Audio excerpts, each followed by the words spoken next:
Yes, Kenya. Tamu sana, yes. In this video, I want us to listen to some remarks made by William Ruto as shared by Nation today. For the remarks are going to form the basis of our analysis and discussion right now. Listen to this. Do you know? Yes. That's William Ruto as shared by NTV today. What does those remarks mean politically?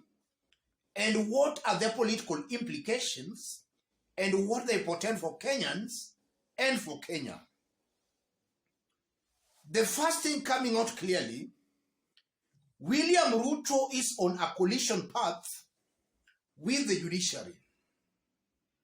Some few days ago, High Court of Kenya rendered it unconstitutional for the government to enforce mandatory saving. That was some few days ago. In that the government should not force Kenyans to save a certain percentage of their earnings. William Ruto seems to be on a mission to enforce that. And those remarks are in one way or the other a reply to the court's decision, to the High Court's decision that rendered mandatory savings unconstitutional. If William Ruto continues on that trajectory, it's almost very certain he will ignore court rulings and his government will force Kenyans to save a certain amount of their incomes. And that means William Ruto shall have disobeyed the court's ruling. Yes. And when William Ruto started, he was saying he's going to obey the courts. And he has been accusing the former President Uhuru Kenyatta, for having lacked respect for the courts. It appears William Ruto is setting himself to disobey court rulings. That's what I'm seeing here. And then somebody might ask, why is William Ruto very much interested in Kenyan saving to a point he wants to force Kenyans to save a certain percentage of their earnings? I believe that Kenyans are free to save what they think they should save. Why is William Ruto now forcing Kenyans to save a certain percentage? It's clear from where I sit that William Ruto is setting the government. He wants Kenyans to contribute a big pool from where corrupt government officials can loot. They just want more money from which they can loot. That's what I'm seeing here. And I'm saying that with a lot of confidence, without any fear of contradiction. Ruto most likely wants Kenyans to contribute a large pool from where corrupt government officials will just loot.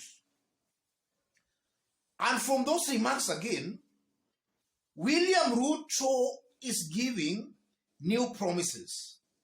Save and then the government will give you an equivalent amount or other percentage of what you have saved.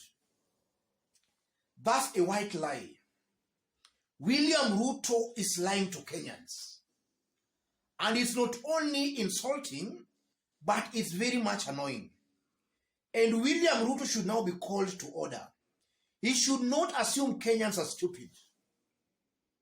Even before William Ruto fulfills his promises, he is already giving new promises, forcing Kenyans to save, and that the government will give you an equal amount of what you have saved. That's nonsense. William Ruto should not take Kenyans as fools. William Ruto is clearly assuming Kenyans are stupid, and Kenyans must reject this kind of conmanship. Even before William Ruto fulfills his promises, he is already giving new promises. I think William Ruto should now be stopped. This is now too much, ladies and gentlemen. And I'm really blaming Kenyans who are actually believing this kind of white lies. These are just open lies, ladies and gentlemen. It's actually very, very annoying hearing that from somebody who was just elected the other day, and somebody is not even able to fulfill on his promises. And already he is giving new promises. And then from those remarks again, ladies and gentlemen, it's almost very clear on how William Ruto's government is going to rule Kenyans. And just as I've been saying that this is a government that is going to be giving promises after promises, I'm seeing a very high possibility and a situation where William Ruto's government is not going to deliver on anything. And he will just be giving constant promises, promise after promise. After 1 year, he'll be giving some promises. In the 5th year, he will be telling Kenyans that give us another term for us to fulfill the promises we made. Kenyans should actually wake up. Kenyans should wake up. These are people who are clearly embarrassing and soiling the reputation of this country. Ruto and his team were not ready to rule. They were not ready to form government. William Ruto of 2013, 2017, William Ruto of the 90s is still the same William Ruto of 2022, giving false and fake promises. Promises that are never fulfilled. That's exactly what is coming out clearly. And this is why I still implore upon Kenyans not to give up. We are all Kenyans, peace-loving Kenyans, patriots. We can't allow our country to go to the dogs. We must call out the fraud as it is. This is fraud. Kenyans are being taken for a ride. Let me stop it there, ladies and gentlemen. But before I stop, those remarks by William Ruto confirms that some Kenyans, we have a good section of Kenyans who are not thinking rationally. If somebody could vote for such kind of a caliber, then something is seriously wrong with our brothers and sisters. And personally, I'm not shocked because that was expected.